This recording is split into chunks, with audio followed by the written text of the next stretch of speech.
Hello student, आपका सभी का स्वागत है आपके अपने अवेल क्लासेस यूट्यूब चैनल पर। और टॉपिक आप देख ही रहे हैं, इनवर्स ट्रिगोनोमेट्रिक फंक्शन हमारा स्टार्ट है। हमारी ये दूसरी क्लास है। पहली क्लास में हम आपको बता चुके हैं कौन से फंक्शन हमारे ट्रिगोनोमेट्रिक फंक्शन होते हैं और फिर उनकी डोमेन और रेंज बता चुके हैं। उससे आगे बढ़ते चलते हैं। अब हम बात करते हैं इनवर्स फंक्शन पर।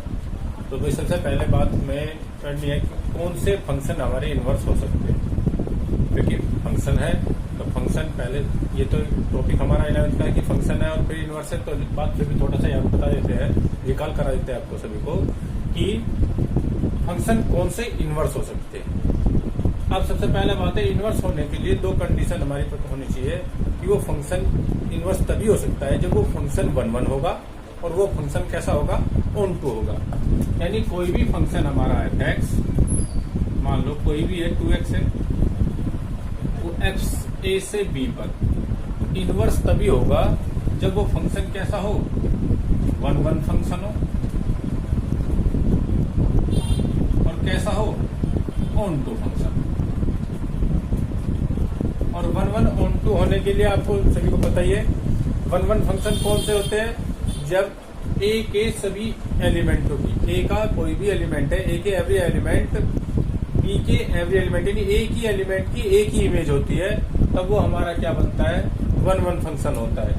मान लो हमारे पास यहाँ पे a ये है 1 2 3 4 5, ये a सेट है हमारा, और जो b सेट है हमारा भाई वो हमारा है 1 2 3 4 5 6 7 8, ये b सेट हो गया, ये f से रिलेटेड हो गया।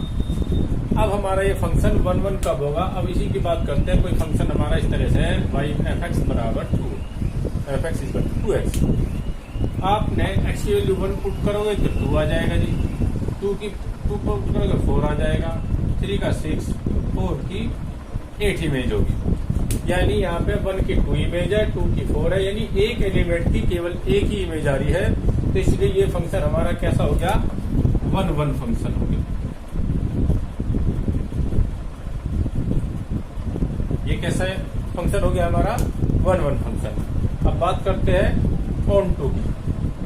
1 की पता लगा आपको सभी को भाई, क्या बताया हमने, जब एक एलिमेंट की एक ही इमेज होगी तो हमारा वो फंक्शन कैसा कहलाएगा, 1 फंक्शन कहलाएगा। ठीक है।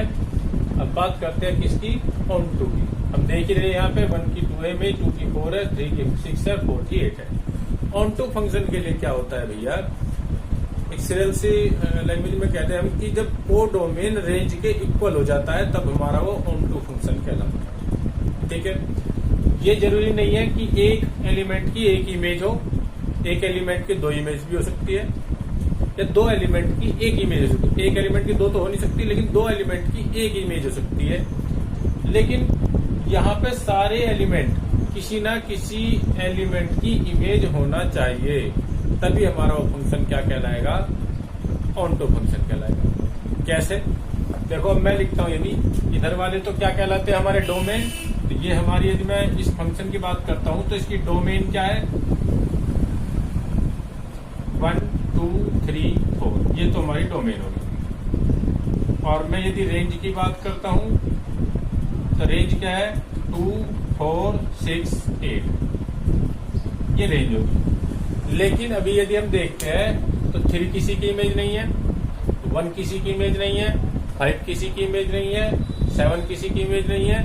ठीक है ना। तो ये फंक्शन अभी हमारा ऑन टू नहीं है। यदि हम यहां से ये हटा दें 1 3 5 7, तो अब यहाँ पे कोई भी एक्स्ट्रा एलिमेंट नहीं है जिसकी इमेज जो किसी की इमेज ना हो। तो इस तरह से यदि हम देखते हैं कि ये फंक्शन हो गया, तो ये हमारा, ये क्या है, रेंज। और यदि हम यहाँ 1 2 3 4 लिखे तो को डोमेन है, यानी ये वाला सेट क्या कहलाता है हमारा, को डोमेन, यानी सह प्रांत। सह प्रांत यदि प्रांत के इक्वल हो जाता है ना, सह प्रांत, को डोमेन। और ये प्रांत होता है और ये परिसर, इस सह प्रांत परिसर के इक्वल हो जाएगा, यानी को डोमेन रेंज के इक्वल हो जाता है, तो हमारा वो कैसा फंक्शन कहलाता है, ऑन टू फंक्शन होता है। देखिए भाई, इस तरह से यदि अब हमारा कोई फंक्शन 1 1 भी है, ऑन टू भी है, तभी हम उस फंक्शन का इनवर्स फाइंड कर सकते हैं, यानी तभी हम उस फंक्शन को इन्वर्टेबल फंक्शन बोल सकते हैं कि ये फंक्शन इन्वर्टेबल है, यानी इनवर्स इसका निकाल सकते हैं। ठीक है भाई, देखते हैं। तो हमने यहाँ पे लिख रखा है साइन इनवर्स एक्स, उसकी डोमेन -k1 से +1 और tan इनवर्स tan उसकी रेंज जो कि -k90 से +k90। यही क्यों है, यानी साइन एक इन्वर्सेबल फंक्शन है या नहीं है वो चेक करना सबसे पहले तो हमें। देखिए भाई, साइन का ग्राफ बना लेते हैं एक बार फिर से। यहाँ 1 है और यहाँ पे हमारा माइनस 90 पे आपकी वैल्यू 1 होती है और पाई पे 0, फिर 3π/2 पर फिर 1 और नहीं 3π/2 पर -k1, तो वो इस तरह से जाएगा भाई। और फिर इस पर -k1 या -k π/2 हो गया, यहाँ पर पाई -k 3π/2 -k2 पर यहाँ 1 हो जाएगी, या 0 और फिर यहाँ पर 1। इस तरह से ग्राफ चलता है हमारा, किसका, y = sin x। अब हम देख रहे हैं ये जो ग्राफ बना हुआ है हमारा,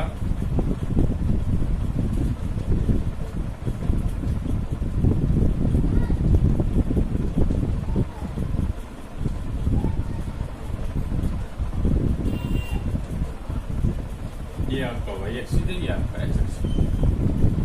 तो इसमें देख रहे होगे आप, अब यहाँ पे तो वैल्यू इसकी जो है भाई रिपीटिंग हो रहा है।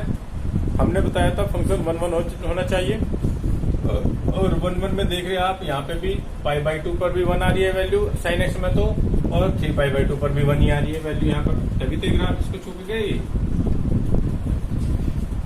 तो इसको तो हम इस तरह से इन्वर्सेबल फंक्शन नहीं बोल सकते कि हम इसका इन्वर्स निकाल सकते हैं, लेकिन जो हमने डोमेन और रेंज लिखा है, इस डोमेन रेंज में ये फंक्शन इनवर्स निकाल सकते हैं।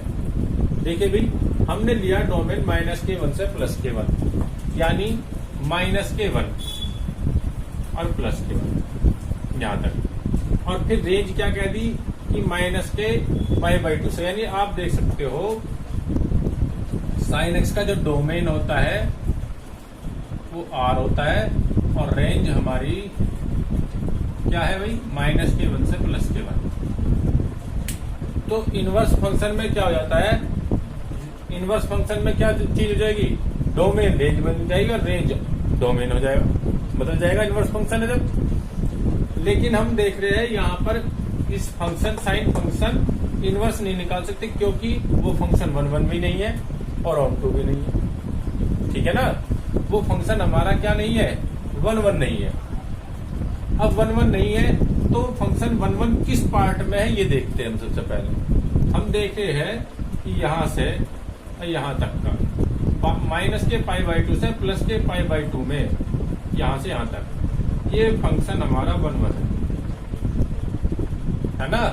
एक एलिमेंट की एक ही इमेज आएगी इतने पार्ट में, तो यहां से यहां तक तो हम ले लेते हैं एक बार कि y बराबर कोई हमारा sin x है, उसकी हमने क्या ले ली डोमेन, -k π/2 से +k π/2 के बीच का पार्ट लिया, बस इतना।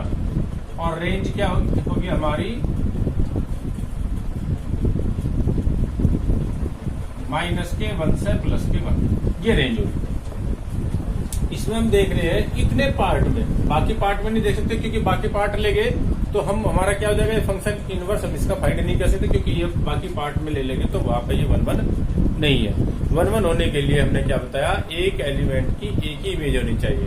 लेकिन हम यहाँ देख रहे हैं कि देखो π/2 पर भी 1 वैल्यू आ रही है फंक्शन की, और -k 3π/2 पर भी +k1 वैल्यू आ रही है। तो उस सारे इधर भी हम यदि फैलाए, इधर भी देखें हम, तो इस पूरे पार्ट में ये फंक्शन 1 1 नहीं है, और 1 1 नहीं है तो फिर हम इसका इनवर्स भी नहीं निकाल सकते।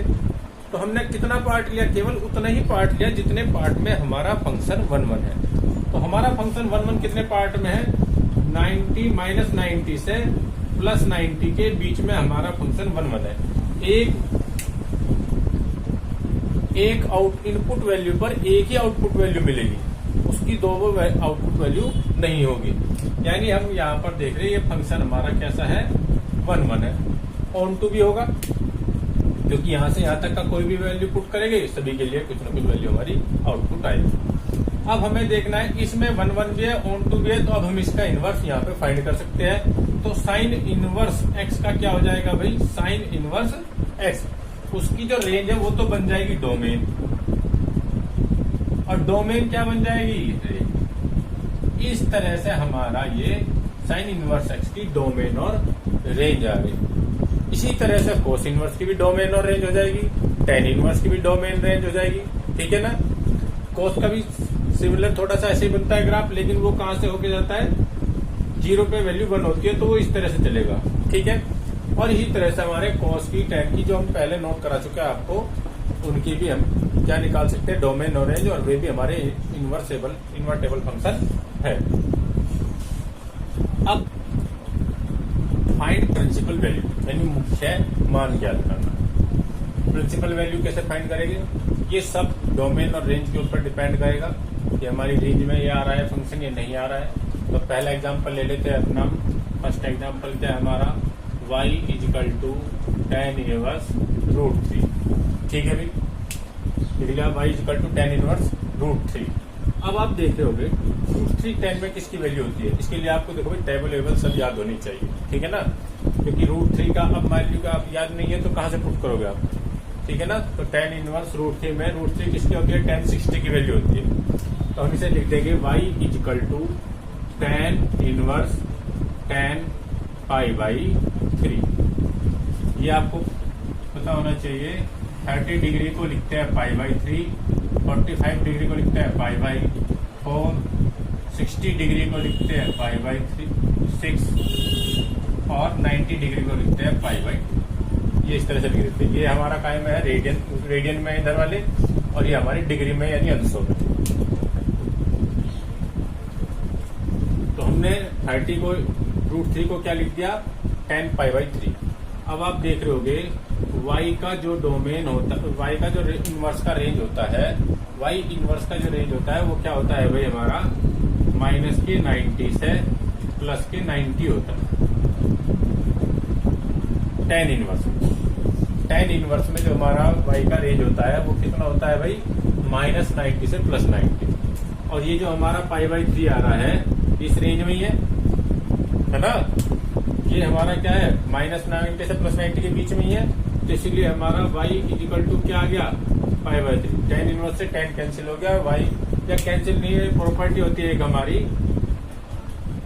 क्या होती है कि साइन, इस तरह से लिख सकते हैं, tan inverse x equal to x होता है। ये वाली प्रॉपर्टी अभी नोट कराएंगे हम।